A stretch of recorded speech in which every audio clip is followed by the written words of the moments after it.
My name is Scott Edelman, and I am going to read a story from the anthology You, Human. You, human, like I, robot.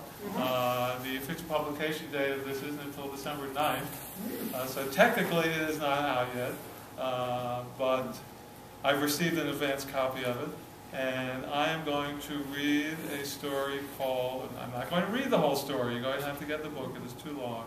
It is called, this is a book about what happens to us in the future and what people turn into and what being human will be like. And it is called 101 Things to Do Before You Are Downloaded. The last man on Earth, or rather the man who had been weighing whether he should linger until he inevitably became the last man on Earth, had been atop Mount Everest for nearly a century, contemplating his planet's mortality and his own, when an unwelcome visitor popped into existence beside him. He'd long ago, centuries ago, discovered that his thoughts were clearest on top of the world, though he'd never quite figured out whether this was because of the spectacular view, the thinness of the air, or a byproduct of the unusual extended solitude that came with such a visit. Still, that was where he headed when he had anything important to consider. And at that moment, as he tried to imagine his best possible future, there was no more important question on Earth for him, or for any inhabitants of the solar system really, to consider than this. Should he stay, or should he go? He'd been mulling over whether enough was enough for several lifetimes, as you and I, but not those who will come after us, measure them. But he'd yet to reach any conclusion, at least not with any sense of certainty. Even though he'd been communing with his truest self, his concentration compressed by the weight of the passing decades, a decision about whether he should simply remain in place until the sun reached out to meet him and it would be too late for downloading. Downloading has a capital D, by the way, which you can't see. For downloading continued to be elusive.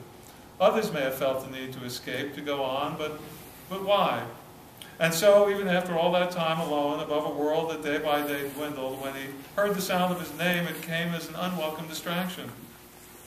That name, a complex collection of syllables which unfortunately cannot be replicated here in our time with our words because vocal cords have not yet evolved the capacity to form sounds so strange and beautiful, was the whisper of a subtle, barely perceptible wind on certain summer nights, overlaid by waves colliding against a coral reef, married to the trickle of water from melting ice running against smooth rocks.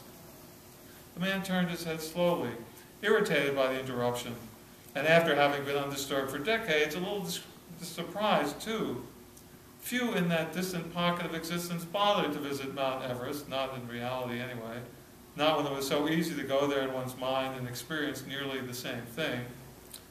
Yes, that's me, said which, as I explained above, is not his actual name, but merely what we shall call him for the duration to make his story more easily comprehensible in our time. He didn't bother, as he once might have, to alter his voice to mask the annoyance he felt. You found me, which wasn't quite the case. The newcomer couldn't really be said to have found anyone, because in truth he hadn't been looking. But the reason he knew name wasn't because they'd met while navigating their shared future, or simply because most of the population had already abandoned Earth, leaving behind few whose names it was necessary to remember, allowing him to recognize the man. No, it's just that everyone knew everyone on site in the else-when that waits for our children, if they chose to access the information, that is. When you looked at someone, you just knew. That's how the brains of our descendants will come to work in these days. Now let me be, said, turning away from his intruder, ignoring most of the details about him that came into his mind, saying that the man was but a youngster, barely 90 years old. Why, had been motionless on the mountaintop far longer than that pup had even been alive. If you insist on staying here, do me a favor, let's at least sit in silence. The visitor nodded and settled in gingerly, as one tends to do on a first visit to Mount Everest, even in this future of miracles. He looked away from us and down through the clouds below, knowing better than to speak, something that first glance of his face and its intense expression had quickly taught him. No more than a handful of heartbeats had gone by when the visitor extended his hands, causing a wafer to manifest in one and a sheet of paper in the other. She was stunned. Paper? When did anyone last use paper? Flesh itself was on the brink of becoming history, and paper for many was little more than myth. But before she could express his surprise, the man popped the square into his mouth, tore slightly at an edge of the page, she could see there were many such tears down one side, and then vanished. He was puzzled, but at the same time relieved, for he had a far more important question than the reason for what he'd seen that still needed answering, and for that he had to continue on in solitude. But what would the second century give him that the first did not? A conclusion was not so easily come by as he thought when he first sequestered himself. But that relief didn't last long, for before he could settle in with his thoughts, a second traveler arrived. After nearly a century of solitude, 2 visitors in 2 minutes was almost too much to bear. And so when the second visitor, without even bothering to acknowledge him, mimicked the first, and a paper materialized in her hand, she made a grab for it, but the invader backed quickly away before his fingers could make contact. "No need to be so aggressive," she said, as she too tore a notch in the page, not even bothering before she did so to gaze at the panorama which surrounded them. She leaned forward and quickly leapt at the sheet, this time ripping off a strip from the top as the woman pulled back. "Hey!" she shouted, but then when she saw the fierce expression on his face, quickly placed the pill on her tongue, swallowed, shook her head, and was gone. She examined the fragment, which fluttered in the stiff wind that threatened to pull it from his hands. Across the top were the words, 100 things to do before you're downloaded. It seemed to be the beginning of a list, and as he read the numbered items below, its contents were just as mysterious as the fact they were written on paper and had been carried by multiple intruders. He only managed to tear away 5 of the supposed 100 which the list title claimed to contain, but what he read made him uncomfortable, which was another surprise. It had been quite a while since he felt discomfort. Have breakfast in the Marianas Trench, lunch on Mount Everest, and dinner on the moon. Track and eat the last living representative of a near-extinct species. Consider what you have done. Ride 1 orbit on a ring of Saturn. Write a song to make someone fall in love with you. Write another which will make them hate you. Go over Angel Falls until you reach the bottom, then swim back up against the tide until you reach the top. After reading and saving the strangely familiar information, he let the scrap be tugged from his fingers and watched the wind quickly carry it out of sight.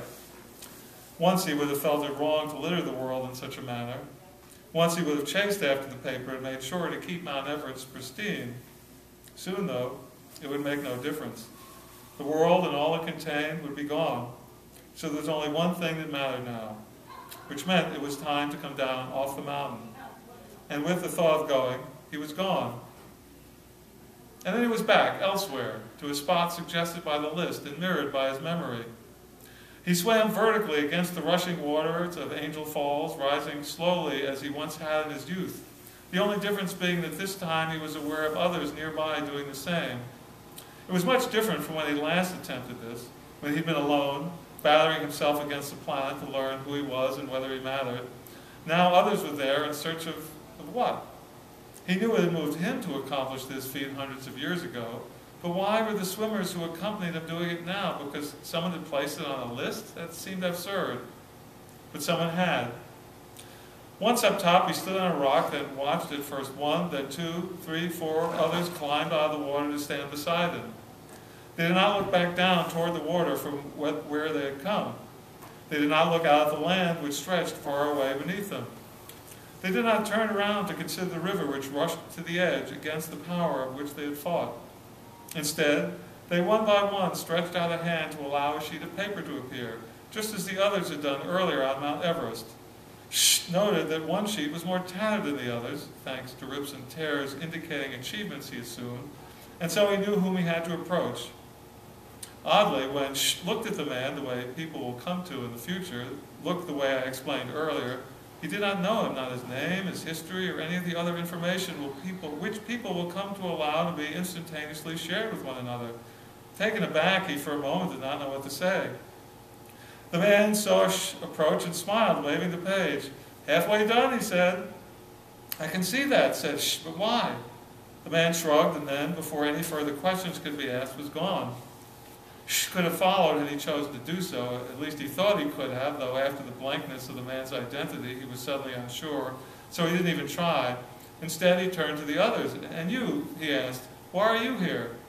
"It's just a thing to do," 2 of them said simultaneously. They pointed at each other, then laughed. He was flummoxed. He'd have known the 2 were a singleton and he'd been able to look at them the way he was supposed to. One of them rubbed his hands together, and then suddenly there were 2 sheets. He thrust one of them and Here, they said, take it. You don't want to be the only one not doing it. Not doing what? Asked as he scanned the list. And then he fell silent, for in its entries he recognized the personal history he thought had mattered to none but himself. Follow the flight of the first man in space while contemplating your own upcoming possible final trip out into space. Program yourself for synesthesia and taste a rainbow. Have sex with a representative of all 3 alien species known to have visited Earth in the order they were first encountered. Become what was once a man. Become what was once a woman. Try to imagine what it was like to have lived in a world of frozen gender. Looked up from the list of the ones who'd given it to him. I've done all of these, he said. Where did this come from? Where did it not come from, came the reply in stereo. Then they laughed again and were gone. Wait, he called out. But they'd said all they wanted to say, and frozen out of the data stream, he could not follow him. He turned to the last person there, who waved in a sort of salute. Good luck, it said, and then it too vanished.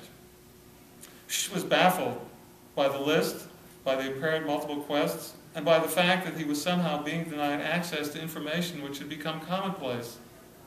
He could wait for other swimmers to arrive at the top so he could question them about it all, but as he gazed at the territory around him, he was reminded of his first visit so long ago, and he thought he'd already spent all the time he needed to on that spot the first time around.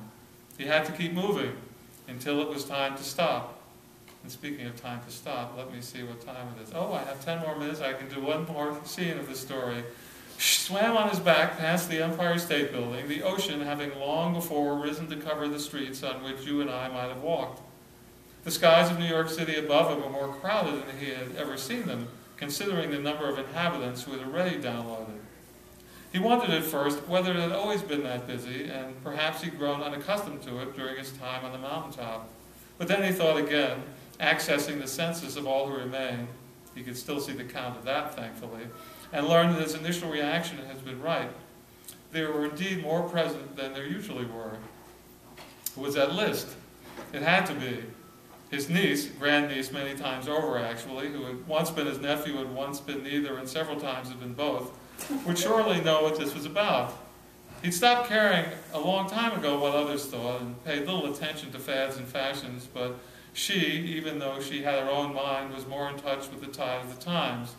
He knew his limitations, recognized there were areas he could not access even when he could access them, languages he could not speak even when he spoke them. With a kick of his feet, dove down to meet her.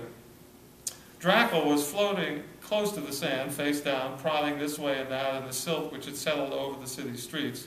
We'll call her Drackle, even though that is not her name. I explained before the necessity for doing this, which is the sound of a wind chime assembled of broken glass, moving in harmony with the snap of an electrical surge. But since neither you nor I can pronounce either of those with the primitive tools we've been given, we'll go with Drackle. Hello, Uncle, she said, registering that he was there without a need to turn her head. What are you looking for this time, he asked. A few final souvenirs, she said. Our time grows short. When she said this, of course, she was referring to time as they will come to account for it, not as you or I do now. If we'd been there beside them contemplating the end of things, it would still seem as if millennia proceeded before us. But you won't be able to take them with you when you download it, he said. Just bits and bytes to be sent off somewhere, beamed in the hope that something will become of them. But your souvenirs, the one the makers left for you to find, the ones you cradled and warmed with your touch, they'll remain here until... His voice trailed off, in her head at least. They were underwater, after all, which meant no spoken words were being exchanged. You're so old-fashioned, Uncle, she said. Everything I find here I'll be able to still have with me there. They'll be reconstructed just as I will be. You know that. Actually, I don't, he said, and you know that. But as I've told you before, whatever you think you'll have, will you really have? The earth and all who ever lived here and all who ever died and all who was built by those who did both will be left behind, swallowed, incinerated, gone. I'm not going to argue about it with you anymore, she said, angrily smacking the mud, which rose into a cloud, momentarily leaving them hidden from each other. We have better things to do with the time we have left. When the silt had settled once more, he saw she had stopped her excavating and spun around. What brings you here, Uncle? She asked. He tilted his head and let her see what had transpired on Mount Everest and at Angel Falls. She looked at the list which he'd been given. Yes, I've heard of this before, she said. This list has been propagating across the planet. You probably have gotten one yourself had you not chosen to isolate so. Some of my friends have been trying to do all these things before it's their turn to download. No, it's something more than that, he said. That doesn't explain the holes in my connection or why I've been blocked from accessing information I've never been blocked from before. There's something more going on, something far less innocent. Draco laughed suddenly, and a flurry of bubbles rose from her mouth toward the surface. Really, he said, that's your answer? No, I'm not laughing at you, Uncle. Really, I'm not, but did you see this one at the end? He called up the list and scrolled to the bottom. Sleep so long that your friends have forgotten whether you were sleeping or dead. Learn a new word every day. At the same time, forget an old one. Kill someone who does not deserve to die. Within 24 hours, save the life of someone who does not deserve to live. Swim through the ruins of New York City. Ah, he said, I see. That's why New York City is so crowded today. It hasn't been bothering me, though. Hardly anyone's taken the time to come down this deep. That doesn't surprise me. From what I've seen, no one seems interested in actually experiencing any of these things, which makes their actions hollow and superficial. Even if they don't do it your way, Uncle, that doesn't mean it's not worth doing at all. We can debate that some other time. Will there be time for another time? But that's not the only thing peculiar about that list. She scanned it again. What am I missing? I thought you knew me, knew my past better than that. Don't you see? She shook her head. I've already done every one of them, every one. Oh, she said, that's interesting. As far as I know, I'm the only one who's ever done all of them. That's very interesting, but... She paused, then raised a finger between them. What? It seems it won't be very long before you're no longer the only one. He thought, and glad he could still access that knowledge at least, realized she was right. But why? What's the point? I don't know, but as I told you, it appears that completing the list before the final downloading has become something of a thing. I'm not much for doing things because they're things. Sometimes I wish you were, she said, grimacing. Then we wouldn't have to say goodbye. I thought you weren't going to try to argue with me anymore. Not an argument, she said, just an observation. He considered the list again, and as he did so, remembered not just each achievement, but also the motivations that had driven him to each action. Not all the events which had preceded each list entry had been pleasant ones. I didn't do these things because they were on some mysterious list that popped up in my feed. I did them because they mattered at the time. I did them because I could not do them. She shrugged, then lowered herself back against the ground and started sifting through the sand once more. Who do you think made this thing, he asked. Does it really matter, she said. Whoever it was will soon be downloaded like the rest of us, well, like most of us. It matters to me. Don't be angry. This list is me. You're more than just a list of the things you've done. And you're wise for someone so young. Uncle, I'm 140 years old. Shh, laughed. As I said, you're wise for someone so young. And you're foolish for someone so old, but I guess that's part of why I loved you. He smiled and dropped beside her to join in sifting through the mud, and sift through the list as well, trying to decide what to do next. As in the palm of his hand he rolled broken pieces of granite and metal bits from machines that were no longer necessary, he realized that, in the end, there was no need to decide. His course, for once, was not up to him. The list itself would lead him to who had mined his life and made the list. I'll see you later, niece, he said. I need to go for a swim. We're already swimming, she said. Yes, he said, letting the fragments drop slowly to the riverbed, but it's time for a swim that's not on the list. Then he was gone. And that's as far as we'll get today. 101 Things to Do Before You're Downloaded in the new anthology, You, Human, edited by Michael Bailey, available from Dark Regions Press. Official pub date, December 9th. Thank you for coming, and make sure to grab another cookie before you go.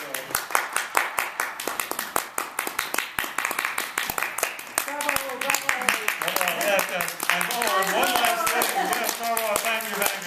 I should just throw one last thing before we go. I received in the mail yesterday a badge that says Analog Mafia on it because after 44 years of trying to sell a story in analog, within the last 10 months I sold 2 stories to analog. So I have now earned this badge. And with that, have another cookie and have a good con.